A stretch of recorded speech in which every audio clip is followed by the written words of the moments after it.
এই মুহূর্তে সরাসরি নজর রাখবো বিজেপির সাংবাদিক বৈঠক। পরিবেশ, বন ও জলবায়ু পরিবর্তন মন্ত্রকের ক্যাবিনেট মিনিস্টার, ভারপ্রাপ্ত মন্ত্রী তিনি আমাদের মাঝে আছেন। তিনি মূল বক্তব্য রাখবেন আজকে আপনাদের সামনে। কিন্তু যেহেতু ঘোষণা করা হয়েছে যে পশ্চিমবঙ্গ নিয়ে আমাদের বিরোধী দল অর্থাৎ তৃণমূল কংগ্রেস যে মিথ্যাচার করে, সেই মিথ্যাচারের বিষয় পশ্চিমবঙ্গের মানুষকে আপনাদের মাধ্যমে জানানো আমাদের কর্তব্য। এবং ভারতীয় জনতা পার্টির পক্ষ থেকে আমি আজকে কয়েকটি তথ্য আপনাদের সামনে তুলে ধরতে চাই। যে বিরাট কাজ নরেন্দ্র মোদীর আমলে হয়েছে পশ্চিমবঙ্গ, তা 5-7 মিনিটে বলে শেষ করা সম্ভব নয়।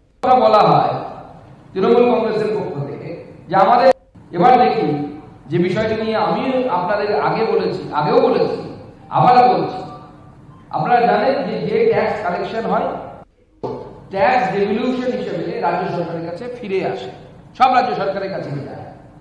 ইউপিএ আমলে এই রাজ্য থেকে ইউপিএ আমলে মানে কিন্তু প্রথম 5 বছর ইউপিএ 1, দ্বিতীয় 5 বছর ইউপিএ 2। ইউপিএ 1 এর তৃণমূল কংগ্রেসও ছিল, ইউপিএ 2 সদস্য তারা থাকেনি, কিন্তু তাদের বন্ধু সরকার ছিল। সেই সময় 1.34 লক্ষ কোটি টাকা তারা ট্যাক্স ডিভলিউশন হিসেবে পেয়েছিল 10 বছরে, কোটি টাকা। এবার নরেন্দ্র মোদী বঞ্চনা করেছেন তৃণমূল কংগ্রেসের অনুসারে। তাহলে দেখা যায় নরেন্দ্র মোদী কত দিয়েছে তার 10 বছরে বা 11 বছরে?